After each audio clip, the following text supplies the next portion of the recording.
Rolling. मेरा नाम गुफरान है, मैं अयोध्या फैज़ाबाद से बिलोंग करता हूँ। हम लोगों ने 2008 में यूथ के साथ काम करना शुरू किया, एक ऑर्गेनाइजेशन बना करके जिसका नाम अवध पीपुल्स फोरम है। और हम शुरू से ये कोशिश कर रहे हैं कि हमारे शहर में जो यूथ है उसके क्या सवाल हैं, क्या एक्सपेक्टेशन है उसकी, इसको जानने का प्रयास हम कर रहे हैं, धीरे धीरे ही सही लेकिन आगे बढ़ रहे हैं।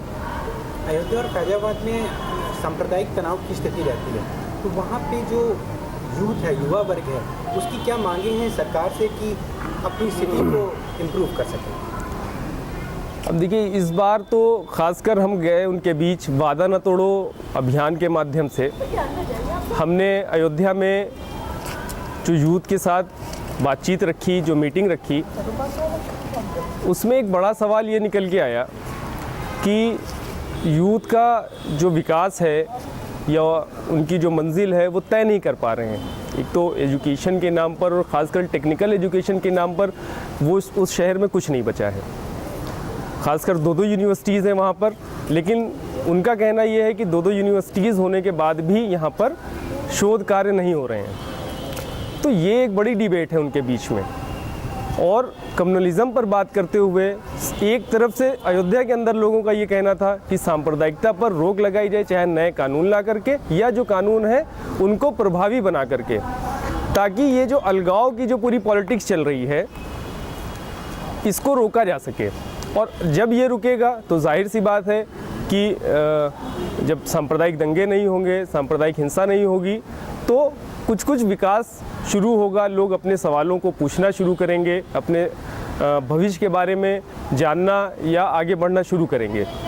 तो एक तो ये चीज़ है। दूसरा ये है कि एक दूसरा पहलू इसका ये है कि 2 साल जो ये सरकार के 2 साल जो बीते हैं उसमें कंटिन्यू कम्युनल क्लैशेस जगह जगह हुए उत्तर प्रदेश में। तो उसका बहुत बड़ा असर देखने को फैज़ाबाद में ये मिला कि सरकार बनने के फ़ौरन बाद हुआ क्या कि गोरखपुर के सांसद हैं उनकी योगी आदित्यनाथ, उनकी एक और जो संगठन है हिंदू युवा वाहिनी, वो बहुत तेज़ी से डेवलप हुई।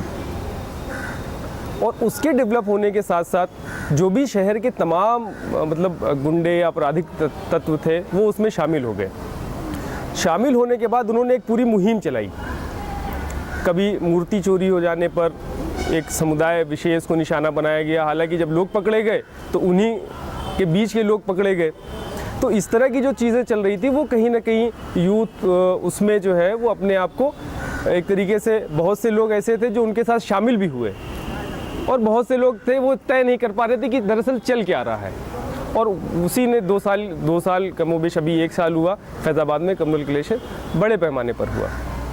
तो उसका सल्यूशन क्या युवा वर्ग चाहता है? क्या सल्यूशन हो सकता है? नहीं, युवा वर्ग तो ये चाहता है कि जो आपसी डायलॉग ख़त्म हो रहे हैं, कम से कम वो डायलॉग बने, एक्सपोजर विजिट हो इंस्टीट्यूशन लेवल पर।